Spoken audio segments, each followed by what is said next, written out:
so the exhibition Striking Affinities explores the geographic coordinates of Santiago Bose's practice: Baguio, Manila, New York, Adelaide, Bali, and Spratly Islands. These places are homelands, contact zones, passageways, exhibition sites.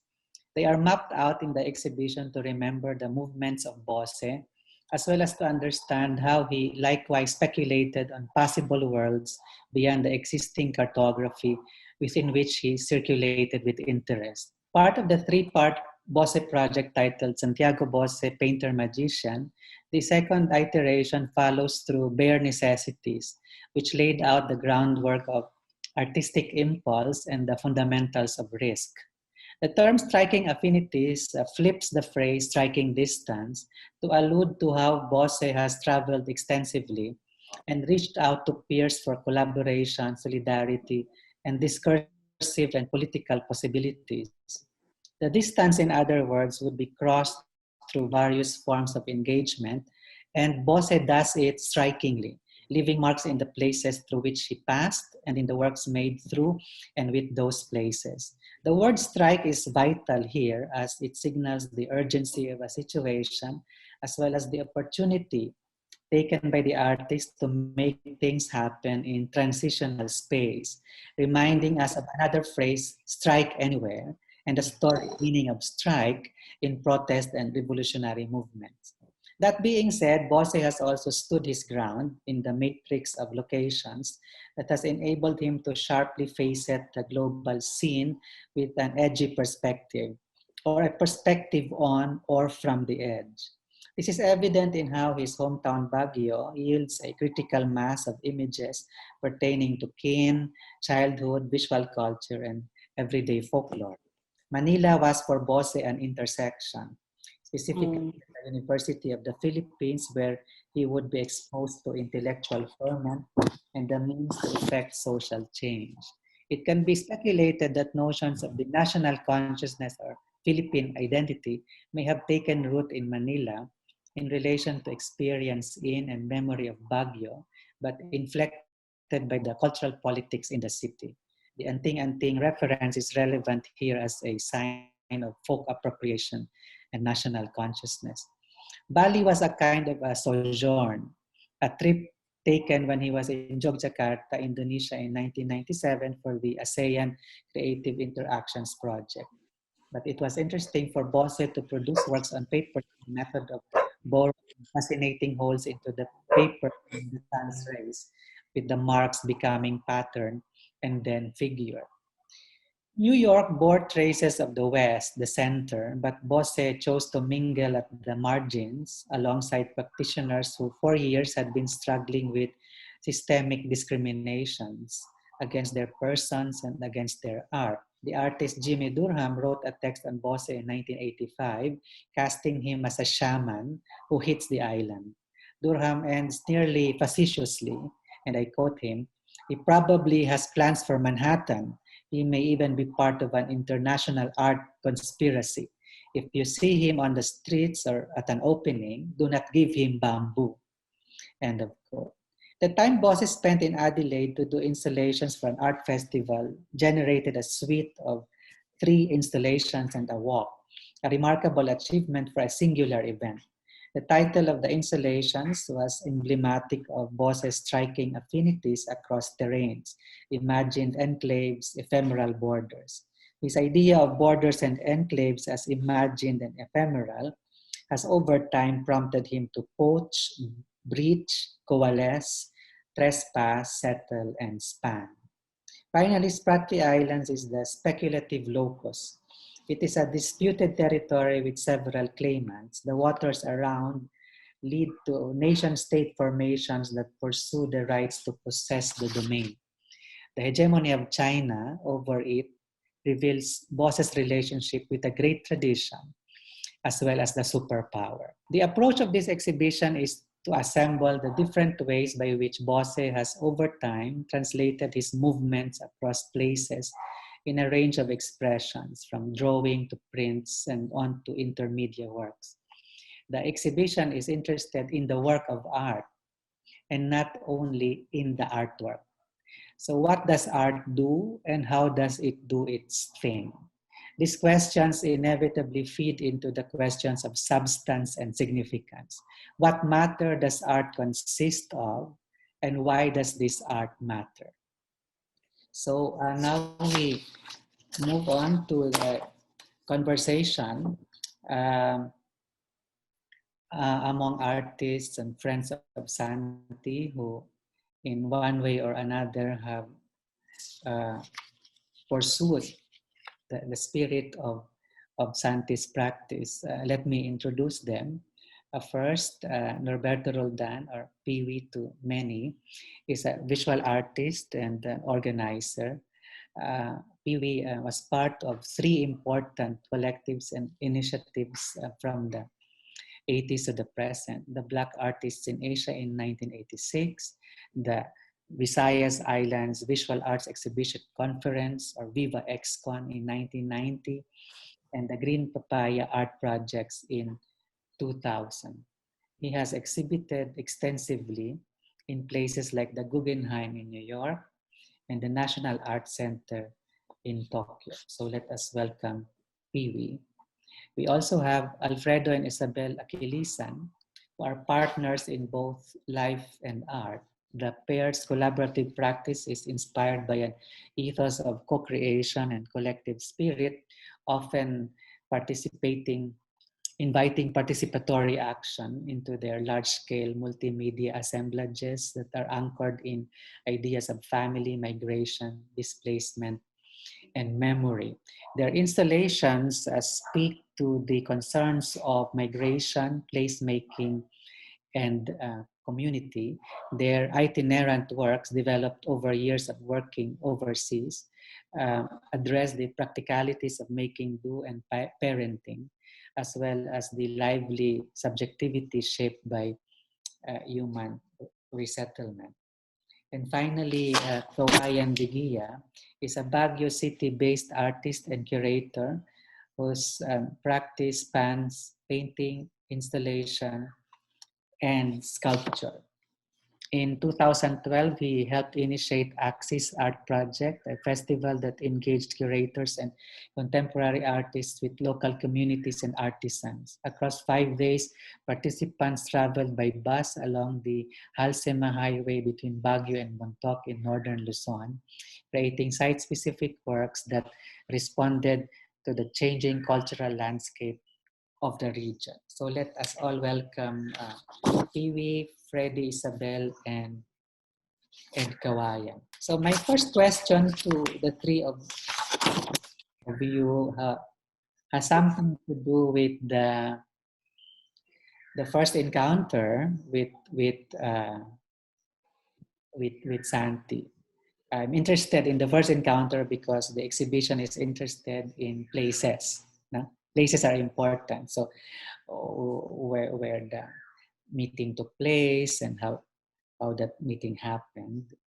So the recollection need not be precise because memory is fuzzy and some of you are advancing in years. Advancing in wisdom. Ayun. Thank you, Patrick. I think I'm lucky because I was able to save some notes from a supposed to be interview during Santi's first exhibition in Silverlens. And since the interview has not been published, maybe it's okay for me to read from my notes, Patrick? Yeah, sure. Because it answers the question actually. Mm-hmm. So the question was, when did you meet Santi? So I met Santi in Hiraya Gallery in the 80s. Baguio Arts Guild and Black Artists in Asia were still in their nascent years. Bacolod and Baguio artists occasionally find themselves holed up in Hiraya whenever these regional artists need to come down to Imperial Manila from the mountains of the Cordillera and the hills of Negros. So that's when I met Santi. That's an interesting point you make, Pee-wee, because in this conversation, three communities or three important art worlds outside Manila are represented. Bacolod through you, Baguio through Kawayan, and Makiling or Los Baños through Freddie and Isabel. So this is an important, in a way, reunion for Santi. So thank you, Pee-wee. So Freddie and Isabel, can you respond to that question? I think one of the first encounter that probably I think that stick into my mind is when we had our first. I was still, I think, student then, an art student, when we first had an exhibition in Baguio City, and they are also having an exhibition. Kawayan, what's that gallery on the corner of Session Road? Baguio Museum. Yeah. Okay. Amapola. So yeah. And I remember also during that time, Rene Aquitano was hanging from suspended from the ceiling during his performance. Anyway, so that's probably the first encounter with Santi directly when I was still a student. And then later on, they go up to Makiling to visit. And that was the time also where we had like the festival in Makiling. So yeah, I think that's probably and of course the series of Baguio Arts Festival na lagi kaming present din because there's this some kind of magnet. Yeah, magnet if you call it, no? Probably it's because it's Baguio, but also the personalities in Baguio. So if you're a young artist or art student, you get to be in that circle also. So Kawayan, what was the first meeting about with Santi? Yep. I was probably drawing at home, and Santi would visit the house, or would visit his place. Santi's children, Mutia and Lil Diwata, were probably the same age group, so we were playmates. And well, during the summers or during the arts fest, he would always be around along with all the other great titos like Robert and Rene. Next question, and the question is about impressions, about lasting impressions. So what is it about Santi's practice, experiencing or observing it over time, that first caught your attention and has stayed with you and has resonated with your own practice? So I'm interested in Santi's practice as you have observed it over time, but I'm also interested in your own practice in relation to Santi's work. So Pee-wee? Again, if I may be allowed to cheat. There was a common ground, I think, between me and Santi early on. He was passionate about asserting the role of artists in his community and how this local attitude and dynamics contributed to a national perspective that negated the center-periphery dichotomy. That was for me very inspiring, looking at my own involvement with the progressive cultural movement in Negros during that period as an artist and organizer. I saw Santi as a strong ally. I guess that our shared experiences, socio-political perspectives, and advocacies became the foundation of our friendship. We were comrades, so to speak, outside the spectrum of the organized National Democratic Revolution. We were waging our own little revolution in our own little respective areas of influence. So that's my answer. So that's the convergence, no, between you and Santi. Maybe to continue about his work, I wrote further that I've been familiar with Santi's work even before I met him in person. Mm-hmm. I have admitted in previous interviews how I was influenced by the work of Joseph Cornell, for example, but also by Santiago Bose in my early stages of practice. Mm-hmm. This was the 80s when SR was the dominant form in the visual art scene. Mm-hmm. But to be considered part of the SR movement, one had to be a painter. Mm-hmm. Also, most importantly, one had to be politically aware and aligned with the National Democratic Movement. Santi was neither painting purely during that time or was part of any people's organization aligned with the mass movement. And yet, his art and cultural work were reflected, reflected the same socio-political relevance that the SR advocated for. I lived in Sydney between 1987 and 1989, during which time the idea of an artist-led Visayas Biennale became a seed that needed to be cultivated.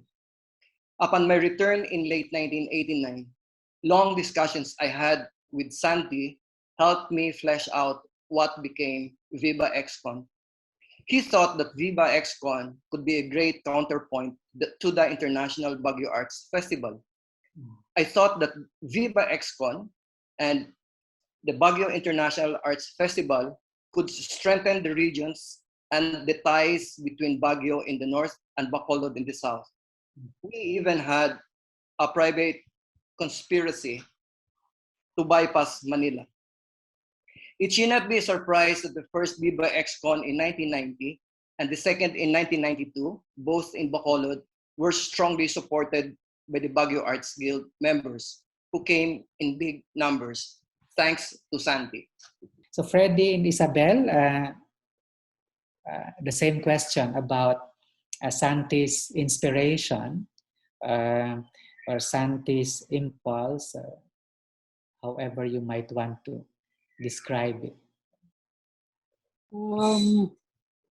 Yeah, I think, Santi's work, I mean, his artwork, if I may say that it does not actually influence our work directly. But I think his irreverence, his sense of humor, I suppose, and also the wit and playfulness, I think that is, directly, in a way, connects and also inspires us to in our practice. Another thing probably that influences us mostly is the work. I mean, the materials that he uses. It's basically it's based mostly on it's material based, no, and we like that idea of him creating or using materials that directly link to the context or to the meaning of the work in itself. Like, for example, the installation that he did for the Asia Pacific Triennial, for example, the first one, wherein he created this talipapa with the banig and everything that links directly or creates that context of being distinctly Filipino. And another thing probably is the local, his work being directly connected to the local traditions or the local practice, you know, which is basically very, in a way, if you like, the site specificity of his work is very nice, it's very strong. So I think these are all the things that we think in a way inspires us or influence us, or in a way we look up into, or we continue looking into what he's doing. More especially his installations and also his performances in a way. So Yeah, I think it's a sensitivity to wherever he goes, and still keeping that uh, energy, and he still exudes that the power of being Pinoy in a way. Working intuitively, that's also how we can, you know, really say we're sort of connected. We see that connection with how we work, and being him going from being itinerant as well, no? Being in different places, and he responds to whatever situation is into, and maximizing that the capacity to create in whatever, no, kahit anong materials, he will, tama yung sabi ni Freddie, irreverence, walang patawad sa kahit na ano, and he'll be able to create powerful works out of, you know, whatever materials there is. and I think through that, like us also, like, you know, we're not very successful in a way commercially, not like most of our contemporaries, because, well, Santi chose the road less traveled, I suppose. So and, you know, just doing things without the influence of anything, like, you know, the market and whatever. So I think those are the things that probably we look up into Santi's practice. Yeah. It's really this strong relationship between materiality and also responsiveness. No? Yes. It's the context, whatever that context is, and this context is materialized through that intuitive language, and also this like almost fearless, no? Yeah. Fearless initiative, or there's this risk, no, to use whatever one finds in them. But I think that comes from some sort of, I Sige. think that also comes from his playfulness, and how he is able to experiment with material, and in a way, like language, he's able to communicate whatever his sentiment or yeah. Very honest, di ba, Kao? Oh, pero yun na nga, it's being playful. It's being the risky. I think it's almost like an accident. He doesn't know. He doesn't know it's risky. He's just crossing the border, or trying to you know, wala siyang oil paint, so he's gonna try to, I don't know, mix beeswax and some color to get that thing. So, Yeah, survival. Actually, you think it has seeped into your work, Kawayan? Does that playfulness resonate with your own practice?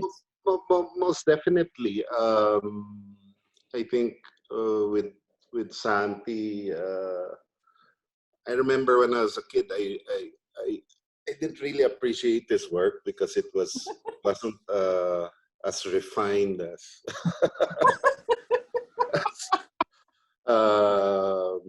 the other artists. But I think it hit me sometime in my 20s now, or before his death, when I could stare into his work and really wonder. I could get lost in it, and I think that's my attraction to Santi's work is getting lost, not having a clear structure to a statement or a style or anything. And I think that's what in a way I try to achieve or align myself to, is that wonder, that sense of wonder when you look into a work of Santi, that I think a lot of artists now don't have. Everything is usually very spelled out. I think, Ryan, that's also because of maybe some artists are burdened by the need to make certain statements in relation to the urgencies of the time. So, I also wonder how artists like you, Pee-wee and Fred and Isabel, deal with this relationship between the concern for the material, the language of the material itself, and then the expectation for art to make a certain statement or to risk a position in relation to certain issues. Do you think Santi was able to sort that out, that kind of this tension? And I think Pee-wee alluded to that, no? That even if he was not a painter or that he didn't directly represent reality, he was able to produce vital political work. Do you have additional thoughts on that, Pee-wee? The ability of that kind of art to actually relate strongly with the political moment. Yeah. Okay, I will comment first on how Santi dealt with certain materials because I was fortunate enough to have witnessed one occasion wherein Santi practically had nothing in his hands and yet was able to produce a very powerful work. In 1992, after the second Viva Excon in Bacolod, we were lucky enough to have been invited to participate in an open-air exhibition in Naguri in Japan. So together with Santi, Robert, and Dennis Escalon and Charlie, we went to Japan. And our host there was very generous enough to offer us a truck that we can use to go around Naguri to gather our materials. I knew for a fact that Charlie and Dennis, they went to a hardware store to purchase some paints. And Robert was able to go to a bamboo farm to request a truckload of bamboos. And I did not have to find any material because I was lucky enough to have brought along with me ready-made materials for me to hang. But I noticed that Santi didn't have anything except a piece of blanket. And so when we were assigned our specific areas it was a mountain venue, and then we were working with each other nearby. I just saw Santi picking up some stones and discarded lumber and all that. And after the day, at the end of the day, we saw this awesome altar, like a tribute to nature. So that particular experience actually inspired me to be able to work with whatever material that is available to me. If there's a paint, then Santi can certainly use the paint perfectly, right? But I think Santi is not dictated by any particular medium or by any particular style. So that's a very important thing that I learned from him. Now, regarding his political views expressed in his work. I think the political views come out naturally because Santi doesn't have to exert an effort to do a work to have a particular political statement. So I think it's more about believing in a political conviction, having conviction on a political issue, and it will be a natural thing for you to be able to express that without, having to try hard. The next question has to do with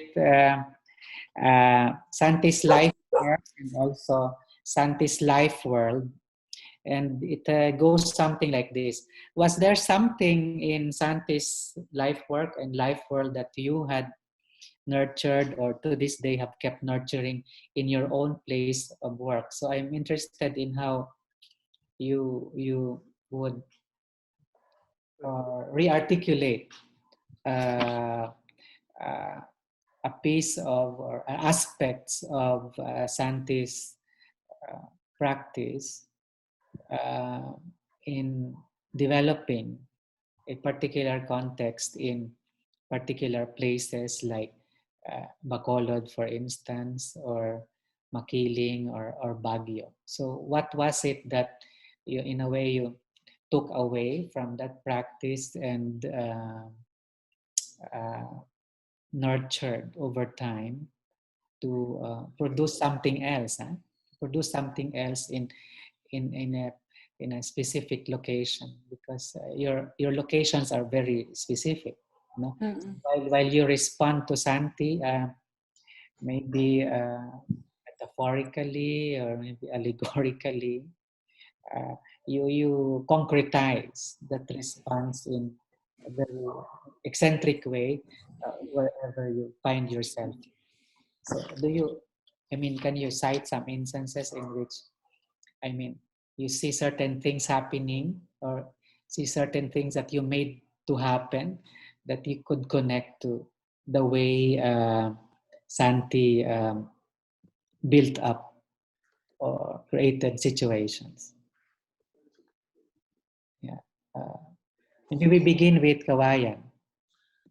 I actually don't understand the question. What is the question? So if you reflecting on Santi's work, Yeah. there's something about it that you took away and transplanted in your own place of work.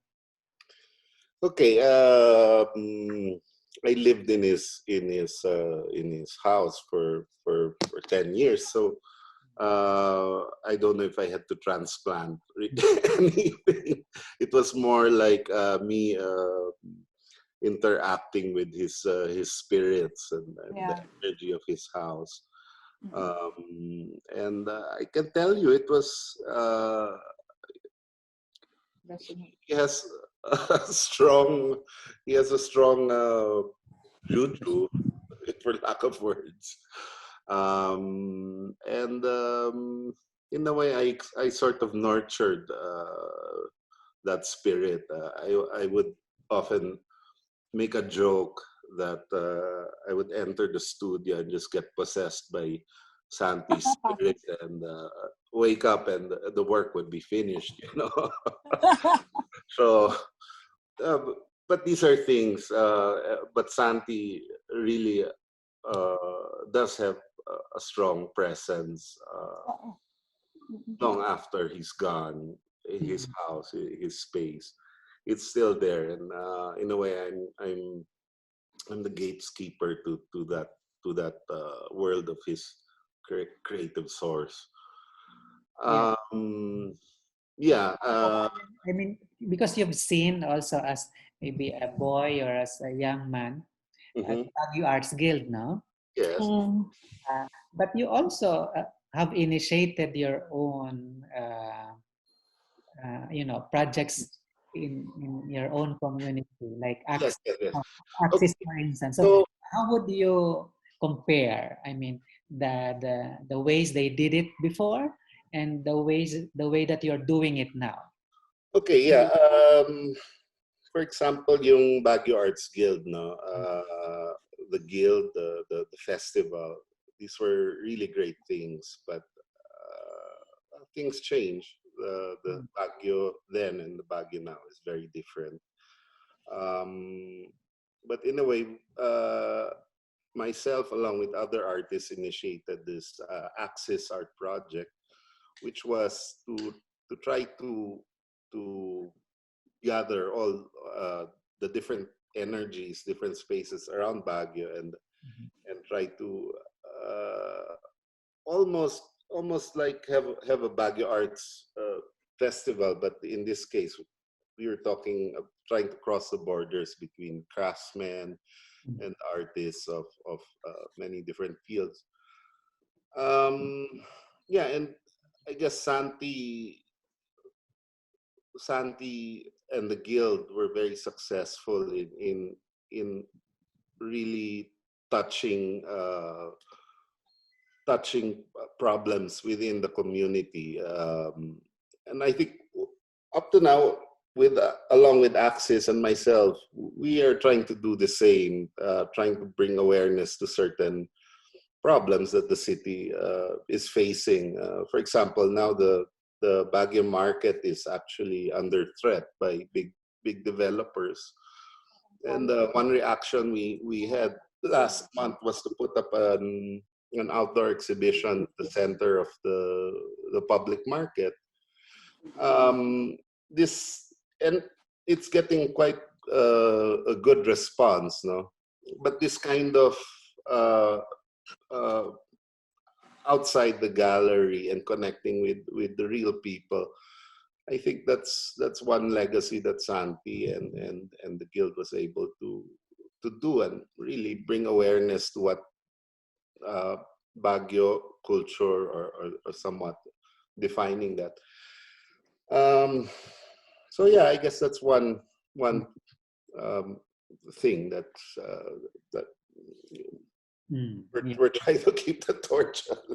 So that's a good one, Kawayan. So thank you. So Freddie and Isabel, anything?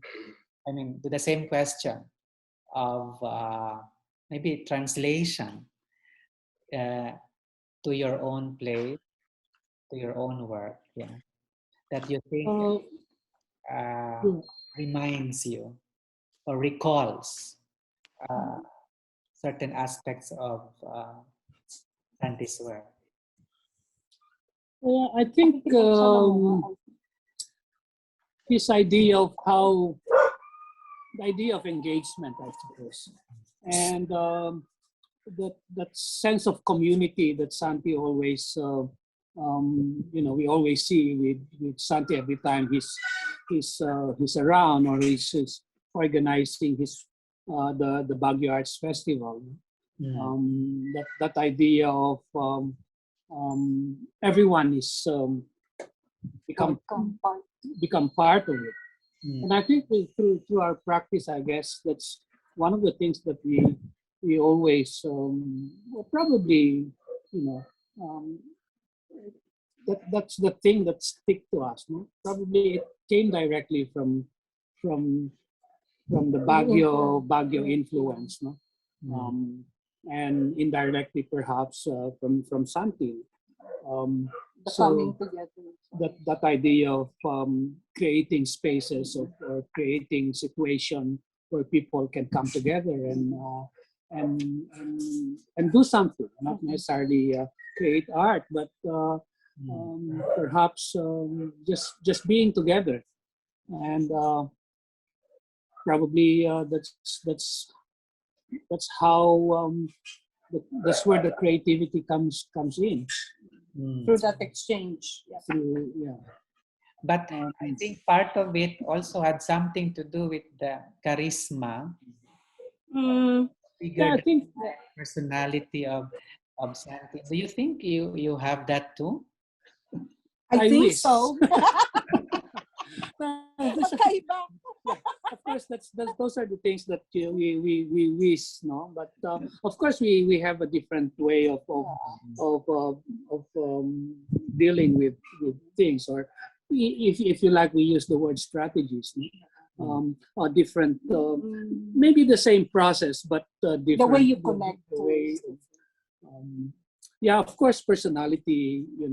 That is something that if perhaps if you look at Santi's work, it's probably more about his personality that comes out rather than the actual object or the actual painting or so it's all there, I suppose. And that's actually when the work, as my children say, use the word pops. Yeah. So, yeah, that's very interesting, Fred and Isabel. So, Pee-wee, to the same question of... Now I find this an opportunity to express something that I have been keeping quite long since Santi died.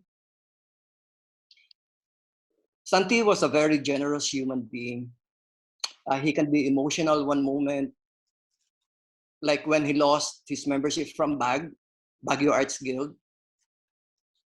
But he can easily shift to being pragmatic and funny. I'm sorry that I have to mention that, but I think if I don't mention that here, right now, then I will lose the opportunity to mention it anywhere.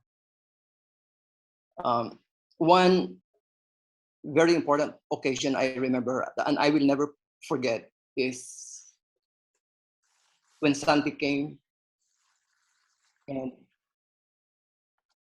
shared with me how hurt he was when his own colleagues from the Baguio Arts Guild ousted him.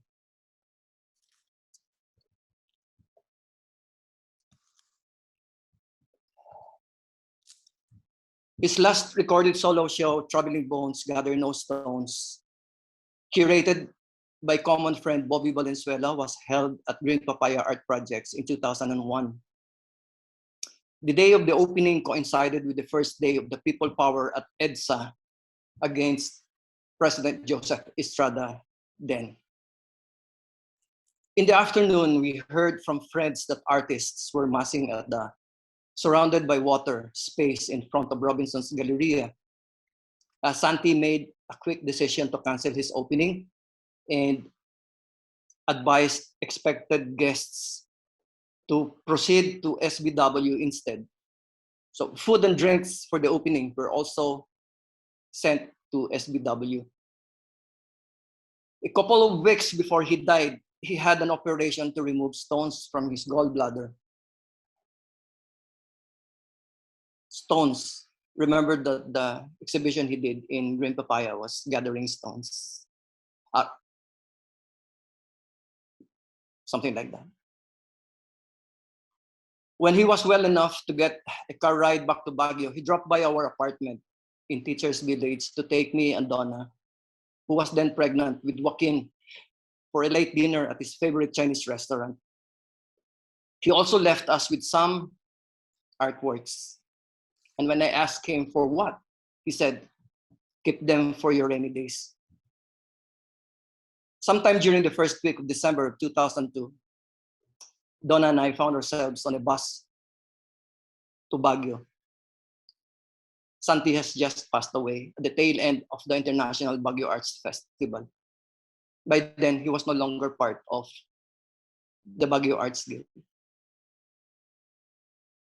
Rainy days came to us in 2007 when we almost closed Green Papaya. But Santi's works that we were able to sell to collectors saved us.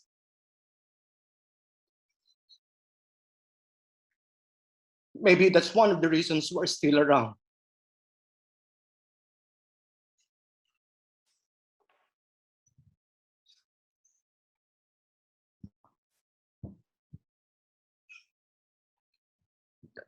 Sorry, Patrick. Relax, Pee-wee. I'm sure Santi's happy. I just want to put into context how the conversation with Santi with regard to his outing from Baguio Arts Guild came about. he learned about my being ousted from the black artists. And as a way to comfort me, he said, pare, ako din eh. Kaya natin to. And between the two of us, we can still work it out between Baguio and Bacolod. We don't need an organization. Our work, individual work, are enough to carry us on. And so that's just to complete the whole narrative. Mhm. Thanks. Thank you, Pee-wee, for that. Yeah, very sincere response to the question. Yeah. So now we move on to the last question, which has something to do with Santi's legacy, which I think you have already touched upon in one way or another. But maybe I can phrase the question this way. What do you think the current generation of artists can learn from or with or through Santi's work? I mean, you're all aware of what preoccupies the current generation. You're aware of their potentials and also their, weaknesses and sometimes their excesses. And the institutions and the contexts, the ecology has changed. No? And so there are different forces at play in relation to the creative formation of artists and also their continued survival in the art world. So, but I'm sure you're aware of these forces, but you have also been witness to what had happened before. So I mean, through the work of Santi, what do you think? I mean, not really directly, in relation to Santi, but through the work or reflecting on the practice of Santi, what do you think the current generation can learn or can begin to reflect as they move on or continue to practice in the existing world? So maybe Kawayan can start. Well, I think Santi, you can say Santi was in tune. He was connected with his time, and he was willing to get lost, willing to stray off path, on path. I think that's what True to himself. that's what all have to do. I'll consider myself a young artist, no more, but I think yung to be more playful, more to take advantage of whatever the playing field is now, whether it's now computers or social media to get your message across. And I think that constant, evolution or that constant growth as an artist with material, with whatnot, whether it's audience or material. I think that's a very important point that he had. I'm sure if Santi was around today, he would be fucking around with Facebook, and not just painting. So I think that diversity is important. I think maybe for a lot of young artists, they get stuck with a style, and then they try to refine that, and they lock themselves up there.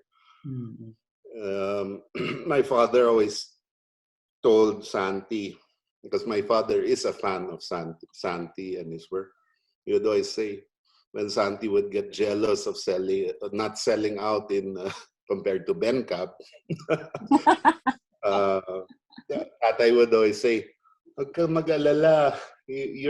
I'm still your number one fan. Your works are always so, they're growing, they're changing, they're, Sincereness. Yeah, sincereness. Yeah. So I think that Genuineness. that's it. It's to break But- out of your restrictions or But do you think, Kawayan, that the conditions today allow the artist to do that? Well, yeah, I would think so. I would think so. It's just that it's a bit complicated now with number one, the political turmoil in the country, and this whole pandemic. But art should be able to find the ways to It's a choice. cross those borders. That's why there is a thing called art or art making. So I think there should not be no need for any sort of prototype or something. Yeah.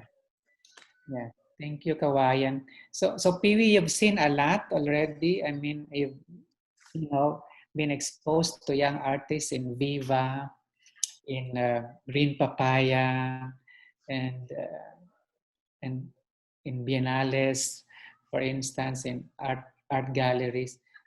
So what do you think of this generation of artists in relation to the lessons that Santi may convey to? Can you find a convergence in this generation and Santi's practice? Okay, let me just add on to how I see Santi before trying to look for equivalent in the younger generation. So Santi is an epitome of contradictions. He's a mountain boy with a global outlook. The fact that he considers himself an Ifugao and being conscious of his ancestral roots, I think gives him that feeling of power and strength and really believing in him as a magician, because Babaylans are also magicians. And to make light of this situation, I'm sorry earlier about the melting down. So let me share this to lighten up. Again, while we were in Japan, he shared to me something. He said he envied Robert because Robert attracted all the women. And he envied Bencab because Bencab attracted all the collectors. And there's nothing for him to attract. Except the young people that seem to be drawn towards Santi's magnetism or mysticism also, you may call it that. Because I noticed that during Viva Excons, the twice that they attended in Bacolod, young artists would always circle around Santi and will enjoy his anecdotes and his jokes and his personality. I think it's so difficult to find someone in the young generation to approximate that kind of a personality and character. I haven't been back to Bacolod for a couple of years. So as you know, my direct community during the last 20 years was Green Papaya. But up to now, I couldn't think of anyone, or if there's a generation that could approximate that kind of character in Santi's character. Yeah. Is it? But do you I mean, to what do you attribute that, you know, Character. is like inability of the current generation to The inability. be more risky or to be more eccentric in the visual language? What seems to be the I think because both Santi and the now generation, they both grew up and developed in different stage, in different call that periods. Of course, Santi did not enjoy the development of the art market, while the current artists, the current generation of artists actually practically grew up with the market already waiting for them. So half the market distracted them from being explorative or experimental or being carefree or being or attempting to be doing magic, rather than be conscious about developing and producing works that could end up in the market. It's not really for me to say that. But it is, I think, something to think about. And from the market, we go to the Biennale system. And I think Fred and Isabel, you're quite exposed to the system. And Santi was also part of that circuit, no? The APT and Havana, for instance, and other. But how do you compare? No, I mean, and this is of course also speaking to the lesson to be learned from Santi for the current generation. How would you compare your own engagement with this? This is another field now, this Biennale system. How would you compare your engagement with it and Santi's own involvement in this particular field? No? You see some similarities or common ground in relation, for instance, to how Santi would be made to represent a certain Philippine identity? I think, well, looking at the way we know Santi, not necessarily directly, but also through his work, I think what's important to look at, more especially for the younger generation, is his sincereness or his sincerity to his work or artwork or his art practice, and with that, being genuine, if you like, you indirectly or directly reflect, where you're coming from, and it just naturally comes out. It's not really what we call the pilit, no? It's just him making things, and I guess that also, I think, in a way, the Filipino-ness comes out. His being native to the north, from the north, comes out, and because of those being himself, no, his sensibilities, his openness, and his single-mindedness to what he wants to reflect, no? Or to transmit, for example. So I guess those are the things, probably, like with us, younger than more on the younger generation than from the generation of Santi. I think those are the things that we look up into when it comes to his work. And I think for the next generation, it's probably more difficult because there's more distraction if This generation. on this generation, no? But it's more challenging in a way.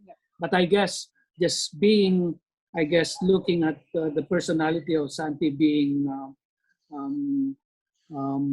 impartial, or if you like, the sincereness. I think these are the things, I guess, with this generation that they would look into, no? in relation to their practice. It's really hard to replicate his personality, I suppose. He's one of a kind, you know?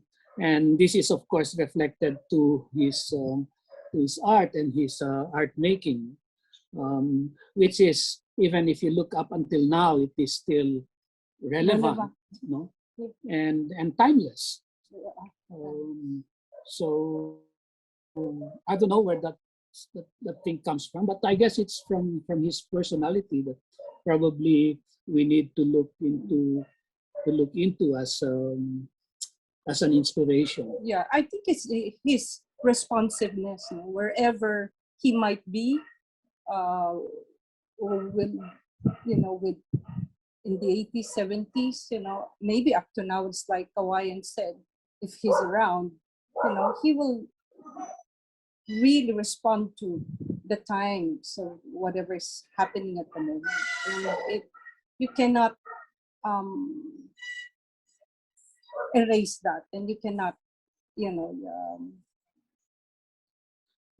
easily like pwede mong babaliwalain, right? His ability to make his mark also wherever he is or wherever he goes.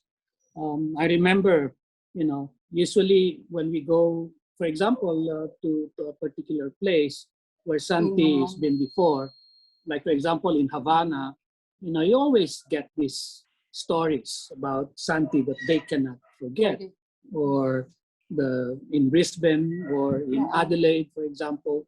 We get to meet people who tell stories about, you know, about him, not necessarily about his artwork, but about him as a person. So that tells a lot in a way, and perhaps you know, things that we need to look into. Yeah, I think it's it's easy for us to say na you have to be yourself to be, but it's a complex thing, no? I mean, this self, it's sharpened in a particular way. It is textured in a particular way. So, and the self of Santi underwent a lot of, I mean, would undergo or would consist of so many layers. Now, there is the density of experience, also density of relations that can also be seen in the work of art. No? That's the work of art, no? Not artwork. But I also remember Santi telling me to be stronger. I think he thought that I was too soft.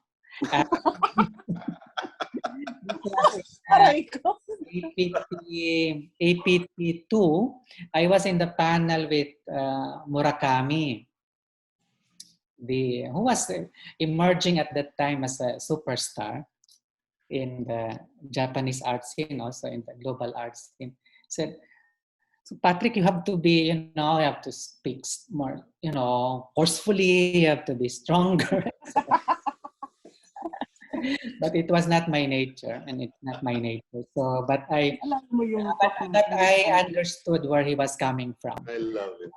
To be in a marginal position, one has to, I think, speak louder. Yeah. And I remember Santi making a comment about Murakami's work that, it's very expensive, but what about the people who have nothing to eat or something to that? Yeah. I think he said that in the convention center. Something I couldn't say. So I think, Patrick, sorry lang, parang, if we're gonna think about it, talaga, it's really a challenging time talaga, this time. And the best part is that, unconsciously maybe, it's how, for everyone then, and for the younger generations, how, I think importante yung how one should be remembered. It's a choice that we're gonna make. na later how we will all be remembered, regardless of how, kaya yung sincerity talaga dapat, it's there. Walang pagpapanggap. And I think he was very candid. I don't know if Kiwi remembers this. I think it was in one of the Viva conferences.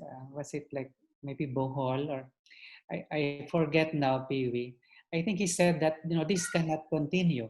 This kind of exhibition cannot continue because we will be faced with a room full of stale art. I vividly remember that statement, and in the convivial spirit of Viva, it was something else. It struck a different tone. Do you remember that, Piwi? I was not actually in Bohol, Patrick, so I only had some anecdotes from people who came from there. So people in Bohol noticed Santi's participation there as quite funny, both funny and aggressive. Yeah. So I think he was trying to push something, Brutal. But it was not, there was no malice, and also no self-righteousness. Sincere lang talaga. Genuine concern for things to, to move a bit from where it was, no? Because he felt it was stuck. And that was quite difficult thing to say in a gathering that was meant to celebrate, to celebrate. Period. But I think Viva has also changed, so maybe partly because of Santi's admonition. Yeah, one of the things I think I've been trying to if I'm gonna mention this, because Santi is an opportunist, as just like any other artist. Like he make use of any material, he make use of whoever, on whatever context or subject matter, and push it into something else that that in a way creates some kind of a visual language. That is uniquely Santi. So yeah, I remember also there are times when we were in, like, for example, gatherings like convention. This Viva, it's not Viva, it's NCCA conferences. That he'll just start doing something and then start involving everyone. He has that that personality and charisma to get everyone to start working and making something with him. Nakakahawa. I think there was the provocateur, the provocateur in Santi, but at the same time there was also this, this convivial, congenial side of him. So difficult to also reduce him to one or the other. It was a bundle of nerves, if you will. So I'm just using the word opportunist in a different of course, because we all are anyway. We understand, and I'm sure Santi will forgive you. I'm sure Santi will agree. Okay, Kawayan or Piwi, some final words. Just a quick memory.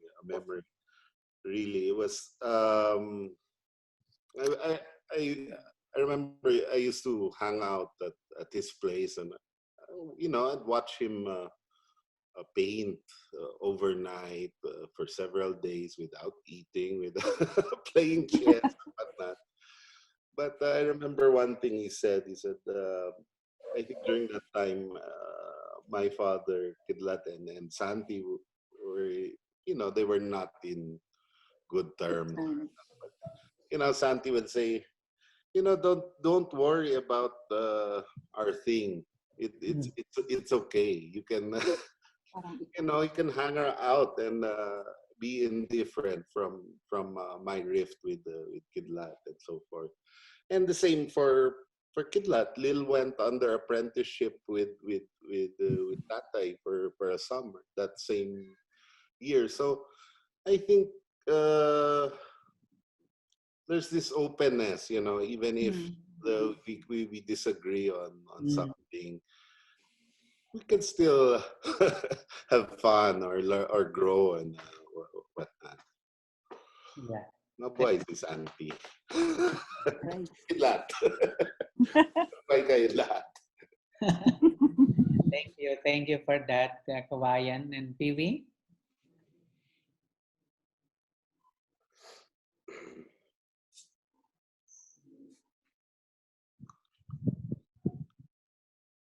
Sorry, I think I've said what I remember about Santi the most.